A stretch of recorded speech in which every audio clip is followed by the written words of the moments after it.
अस्सलाम वालेकुम स्टूडेंट्स। आज हम स्टार्ट करने जा रहे हैं अपना next topic which is the solution of simultaneous linear equations कि सिमल्टेनियस लीनियर इक्वेशंस का सॉल्यूशन कैसे फाइंड किया जाता है। So first of all we check what is the simultaneous linear equation. System of two linear equations with the two variables is generally in the form of ax plus by is equals to m and cx plus dy is equals to n, where a, b, c, d, n, m, these are all are real numbers. This system of equation is also called the simultaneous linear equations. Here we will discuss that how we solve these simultaneous linear equations कि इनको कैसे solve किया जा सकता है। तो हमारे पास two linear equations दी हुई हैं और ये real numbers आ रहे हैं, लेकिन जो आ रहा है x and y ये क्या है, यहाँ पे variables हैं। अब नेक्स्ट जो बात आती है, ये तो हमें पता चल गया कि सिमल्टेनियस लीनियर इक्वेशंस होती क्या हैं। नेक्स्ट जो चीज़ होती है कि इनको सॉल्व कैसे किया जाए। तो सॉल्व करने के लिए there are two methods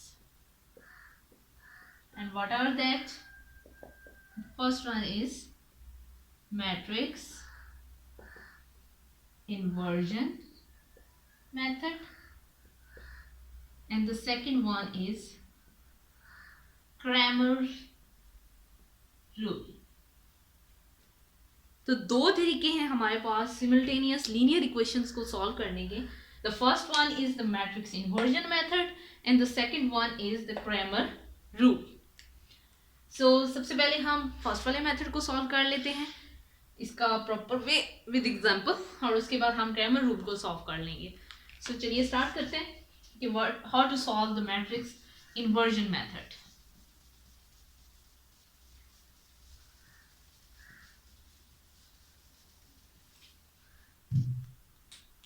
So number one, matrix inversion method. सबसे पहले हम कहते हैं कि this is our linear, these are our two linear equations.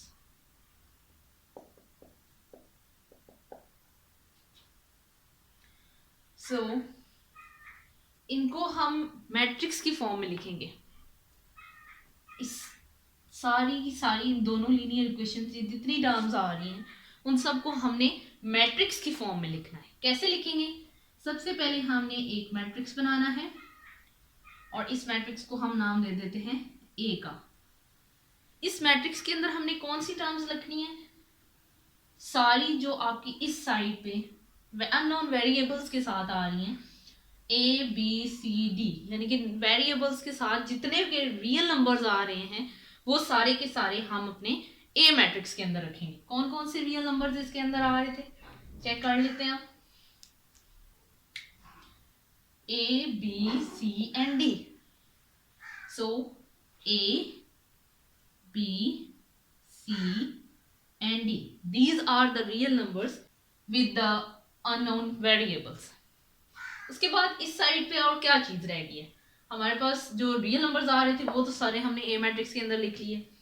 अब दूसरी जो चीज इस साइड पे आ रही है वो है अननोन वेरिएबल्स। कौन से आ रहे हैं? There are two unknown variable X and Y in both equations, तो यहाँ पे हम उनको लिख लेंगे। अब जो अननोन वाली है इसको हम एक्स का नाम दे देते हैं, इज इक्वल्स टू, अब जो हमारे पास इक्वेशन की दूसरी साइड पे वैल्यूज लिखी हुई हैं that are also the real numbers, हम यहाँ पे उनको लिख लेंगे and this is called B. क्योंकि ये सारे तो अभी ये तो सपोज किए हुए हैं ए बी सी डी, अभी मैं एक एग्जांपल में नंबर्स के साथ इसको सॉल्व करूंगी, तो ये सारी तो वैल्यूज हमें मालूम है। फाइंड हमने क्या करनी है? एक्स की वैल्यू। अगर इसको कंबाइन करके लिखा जाए तो ये हमारे पास क्या लिखने होगा? A X is equals to B. अब ए इधर मल्टीप्लाई हो रहा है, दूसरी से जाएगा तो ये डिवाइड होगा, डिवाइड को वैसे हम इनवर्स की फॉर्म में लिखते हैं, so it is written as A inverse B. So here we have A is equals to this, X is equals to this, and B is equals to this. Now what we have to find? X. X हमने find करना है, and which is equals to A inverse of B. यानी कि सबसे पहले क्या find करना पड़ेगा? A इनवर्स, और उसके बाद उसको मल्टीप्लाई करना पड़ेगा B के साथ. तो A इनवर्स को पहले फाइंड कर लेते हैं. So as we know that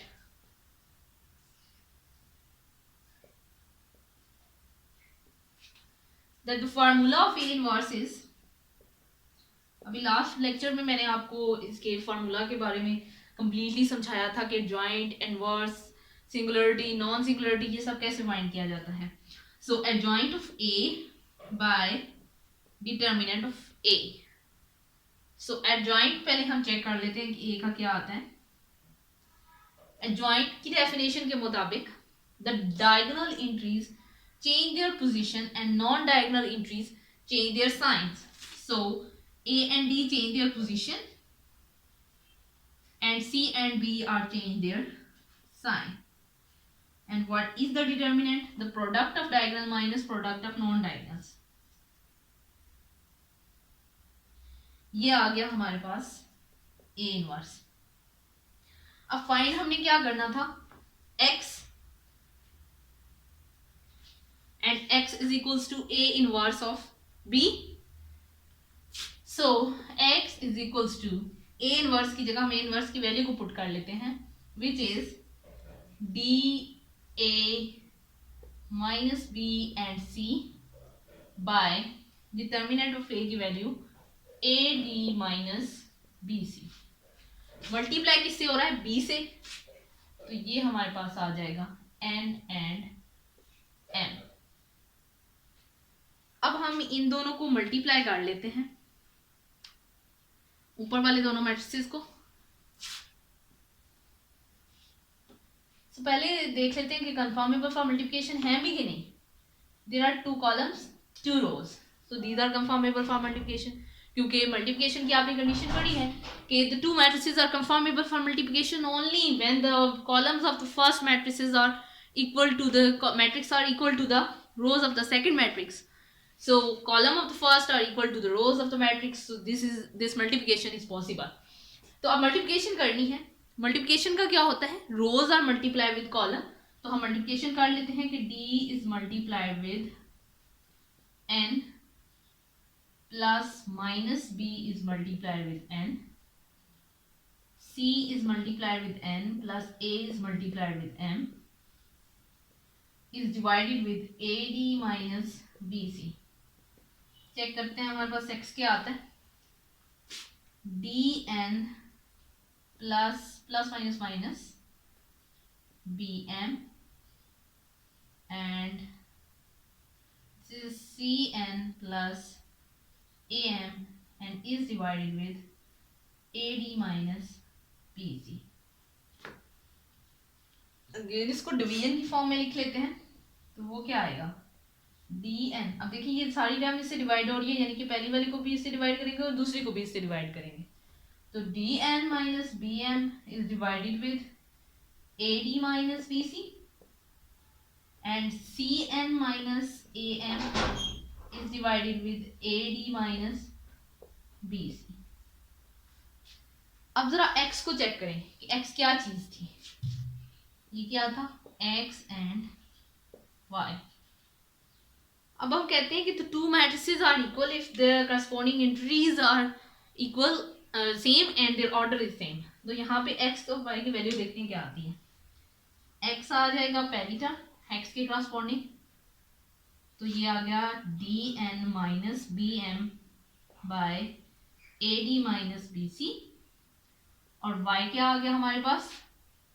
cn plus am by ad minus BC. यहाँ तक हमारा मैट्रिक्स इन्वर्जन का मेथड कंप्लीट हो जाता है. अब हम इसको एक एग्जाम्पल की मदद से सॉल्व कर लेते हैं तो ये हमारे लिए ज़्यादा क्लियर हो जाएगा, उससे आपको बात ये और आसानी से क्लियर हो जाएगी।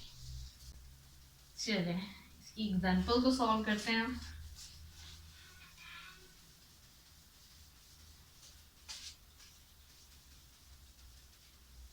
So the matrix inversion method,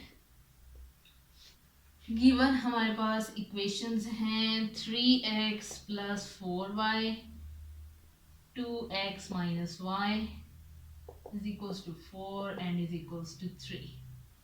suppose कर लेते हैं ये हमारे पास इक्वेशंस हैं। अब हम इन इक्वेशंस में से a, x एंड b को निकालते हैं। a मैंने क्या कहा था कि जितने भी वेरिएबल्स के साथ रियल नंबर्स आ रहे होंगे वो सारे के सारे ए मैट्रिक्स में लिखे जाएंगे। चेक करते हैं 3 4 2 माइनस 1, वाई अकेला लिखा है, इट्स मीन कि इसके साथ 1 है, तो ये सारे के सारे किधर आ गए ए में। उसके बाद अब हम देखते हैं कि x के अंदर क्या आएगा।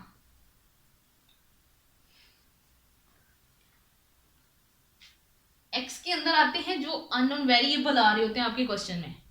तो अननोन कौन से आ रहे हैं x एंड y, और b में आपके जो इक्वल साइड पे जो भी वैल्यू दी हुई होती है, कॉन्स्टेंट्स दिए हुए होते हैं, वो आ जाएंगे। ठीक, अब हमने मैट्रिक्स इन्वर्जन के लिए इसका फॉर्मूला अप्लाई करना है कि ax is equals to b, this implies x is equals to a inverse of b। अब हम a इनवर्स सबसे पहले फाइंड करेंगे। a इनवर्स क्या है?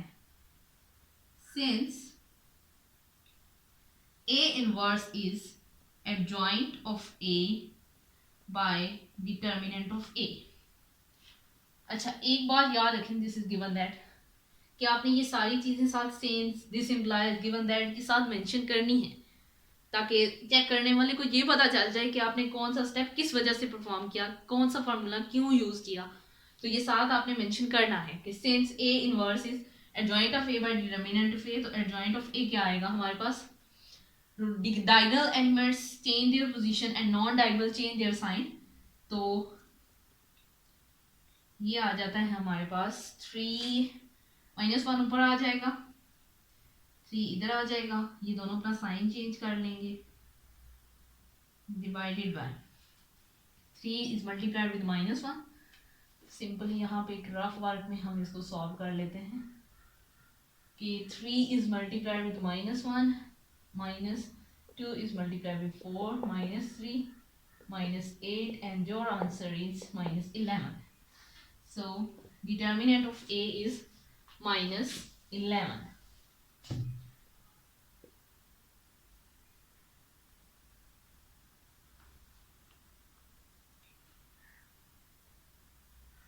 उसके बाद a इनवर्स की तो हमारे पास वैल्यू आ गई। अब हम x को फाइंड करेंगे, which is a inverse b, then by putting the value of a inverse, that is minus 1 minus 4 minus 2 3 and is divided with minus 11। तो यहाँ पे साथ हम b मैट्रिक्स को भी लिख लेते हैं, दिस इज 4 and 3। तो आपके पास क्या वैल्यू आएगी?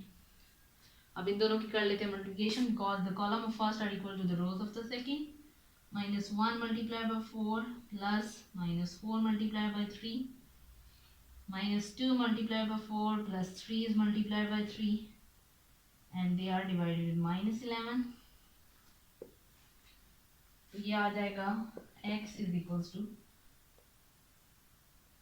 minus 4 plus minus minus 12 minus 8 plus 9 and is divided with minus 11। then आपके पास आता है minus 4 and minus 12, this is minus 16, minus 8 plus 9, that is 1 divided with minus 11। so x is equals to minus 16 by minus 11 and 1 by minus 11। -16 को -11 से divide कर लिया और 1 को भी -11 से डिवाइड कर लिया। इसके बाद ये माइनस और माइनस साइन कट जाएंगे तो आपके पास आ जाएगा 16/11, क्योंकि ये दोनों डिवाइड नहीं हो सकते और ना ये दोनों डिवाइड हो सकते हैं। तो x की वैल्यू क्या आएगी, क्योंकि x क्या होता है x/y, और ये किसके कॉरस्पॉन्ड आ रहा है 16/11 एंड 1/-11। तो यहाँ से देखें कि कॉरस्पॉन्डिंग इंटीजर्स की वैल्यूज आ जाएंगी हमारे पास। x is equals to 16/11, y is equals to 1/-11। सबसे पहले गिवन इक्वेशन थी, उसको हमने a की फॉर्म में लिखा, b की फॉर्म में और x की फॉर्म में एंड b की फॉर्म में लिख लिया। a में क्या आता था आपके पास, हर वो रियल नंबर जो कि वेरिएबल के साथ आ रहा होगा। तो रियल नंबर 3, 4, 2 एंड -1 आ रहे थे। अननोन वेरिएबल कौन से आ रहे थे x एंड y, और b में कॉन्स्टेंट्स कौन से आ रहे थे 4 एंड 3। इसके बाद आपने मैट्रिक्स इन्वर्जन के फार्मूला को याद रखना है कि ax equals to b and x आ जाएगा a इनवर्स ऑफ b। अब a इनवर्स क्या होता है, since a inverse is adjoint of a by determinant of a, तो एडजॉइंट ऑफ a क्या आएगा -1 ऊपर 3 नीचे, these two change their sign. तो यहाँ पे प्लस का 4 है तो ये माइनस का 4 हो जाएगा, प्लस का 2 है तो ये भी माइनस का 2 हो जाएगा। नीचे इसको रफ फॉर्म में हमने सॉल्व किया था तो -3 -8, तो ये हमारे पास -11 आ गया था। सिंपली हमने यहाँ वैल्यू पुट की, दोनों मैट्रिसेस को मल्टीप्लाई किया तो ये वैल्यू आ गई -16 1 और डिटर्मिनेंट की वैल्यू -11। अब दोनों को डिवाइड किया तो ये वैल्यू आती है हमारे पास। अब मैट्रिक्स इन्वर्जन मेथड क्या कहता है कि जो क्रॉसपॉन्डिंग एंट्रीज होती हैं वो एक दूसरे के इक्वल आ जाती है, तो अननोन की हमें वैल्यू ऑटोमेटिकली पता चल जाती है। x क्या था, x एंड y, तो x की क्रॉसपॉन्डिंग ये आ रही थी, y की क्रॉसपॉन्डिंग ये आ रही थी, तो हमारे पास x एंड y की वैल्यू आ जाती है। इसके बाद अब हम अपने सेकंड मेथड पे चलते हैं, which is called the Cramer rule.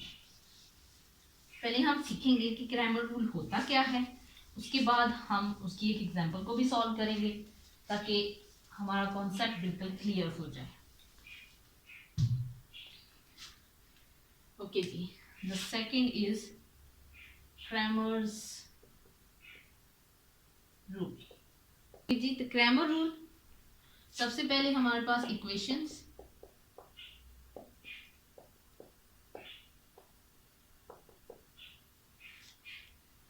अब इसमें से a, b और x लिखना तो हमारे लिए बड़ा आसान है, क्योंकि अभी हमने सीख लिया है कि a, b और x कैसे लिखा जाता है।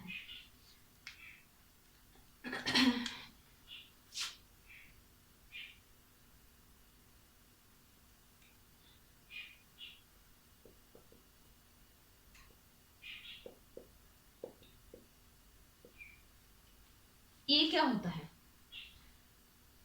अननोन के साथ जितने रियल नंबर्स आ रहे होते हैं वो आपका a होता है। तो यहाँ पे a, b, c, d unknown आ जाएंगे x के अंदर और कॉन्स्टेंट्स आ जाएंगे b के अंदर। अब यहाँ पे एक चीज को आप माइंड में सेट कर लें कि आपने सिर्फ a, x और b नहीं निकालना, आपने दो चीजें निकालेंगे। वो क्या है, आपने एक ax निकालना है और एक ay निकालना है। अब इस स्टेप को अच्छे तरीके से समझिएगा। अब हमें पता है कि ये जो टर्म्स होती हैं ये x की होती हैं, a एंड c, और ये जो टर्म्स होती हैं वो कौन सी होती हैं, y की।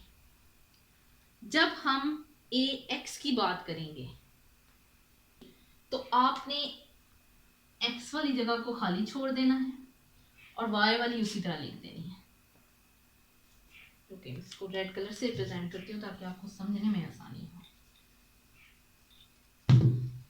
ये x, ये y। जब हम ax फाइंड करेंगे तो x वाली जगह खाली छोड़ देनी है और y वाली आपने एज इट इज लिख देनी है। जब हम ay की बात करेंगे तो आपने y वाली जगह खाली छोड़ देनी है और x वाली एज इट इज लिख देनी है। अब ये जो जगह हमने खाली छोड़ी हैं, हमने देखना है कि इधर लिखना क्या है। तो आपने इन खाली जगहों में सिंपली b की वैल्यूज को पुट कर देना है। क्या है b की value, n and m, n and m। जब भी आप क्रैमर रूल को सॉल्व करेंगे तो पहले आप ये 5 वैल्यूज फाइंड करेंगे, a x b, फिर a x and a y। तो सिंपली आपके पास जो x की वैल्यू आती है क्रैमर रूल में वो क्या होती है, determinant of A x by determinant of a, और y की वैल्यू क्या आती है, determinant of A y by determinant of A. इस रूल को याद रख लें तो आपके लिए क्रैमर रूल कोई मसला नहीं है। ए एक्स ए वाई को फाइंड करना है और एक्स और वाई के लिए इन फार्मूलाज में वैल्यू को पुट कर दें तो क्रैमर रूल को आप इजीली सॉल्व कर सकते हैं। मैं ए एक्स और ए वाई को एक दफ़ा फिर रिपीट कर देती हूँ कि आपने क्या करना है कि जब आप ए एक्स की बात करेंगे तो एक्स वाला पोर्शन खाली छोड़ दें, ये एक्स वाला पोर्शन है, वाई वाले पोर्शन को एज इट इज़ लिख दें। जब आप ए वाई की बात करेंगे तो एक्स वाला तो उसी तरह लिख देना है, वाई वाला, वाई की बात हो रही है, वाई वाला पोर्शन छोड़ देना है। और सिंपली आपने क्या कर देना है कि ये जो पोर्शंस खाली छोड़े हुए हैं यहाँ पे आपने बी की वैल्यू को लिख देना है। उसके बाद ये एक्स ए वाई आ जाएगा, आगे डिटर्मिनेंट फाइंड करना आपके लिए इतना बड़ा इशू नहीं है। चलिए क्वेश्चन एक एग्जांपल से इसको अंडरस्टैंड करते हैं कि क्रैमर रूल कैसे सॉल्व किया जाता है।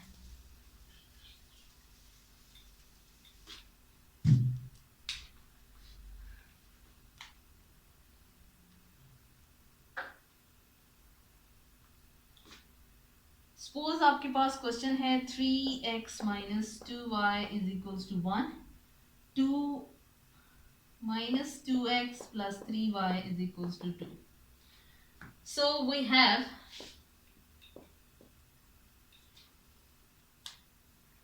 चेक करते हैं a क्या है इसमें, a is 3 minus 2 and 3, 3 minus 2 and 3, x क्या है, x and y, and B क्या है, ये दो कॉन्स्टेंट्स। ठीक है जी। इसके बाद हम चाहेंगे कहीं ये सिंगुलर मैट्रिक्स तो नहीं है, तो डिटर्मिनेंट ए को सबसे पहले फाइंड कर लेते हैं। 3 multiply by 3 product of diagonal minus product of non diagonals, this is 9 minus minus plus plus minus minus 4 and the answer is 5। अब हम बाकी दो टर्म्स रह गई हैं उनको फाइंड कर लेते हैं। वो क्या है, ax एंड ay।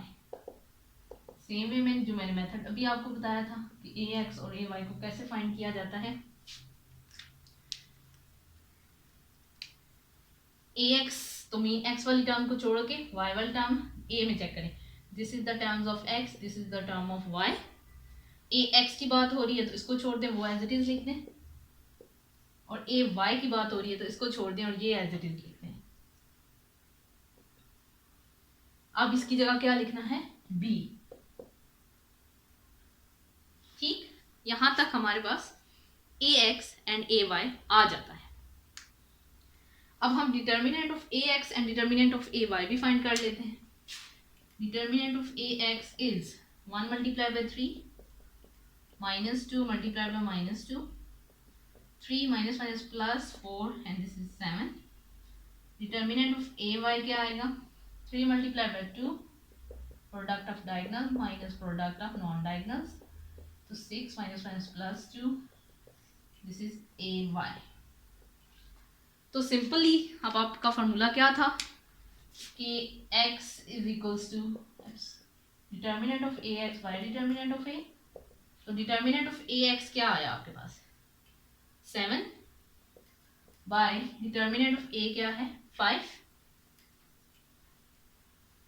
उसके बाद y क्या था, determinant of A y by determinant of A, determinant of A y क्या आया, 8, और डिटर्मिनेंट ऑफ ए क्या है, 5। So this is the value of x and y। यहाँ तक आपका क्रैमर रूल भी कंप्लीट हो जाता है। आज तक की वीडियो के लिए इतना ही। नेक्स्ट वीडियो में नए टॉपिक के साथ हाजिर होंगे, तब तक के लिए अल्लाह हाफिज़।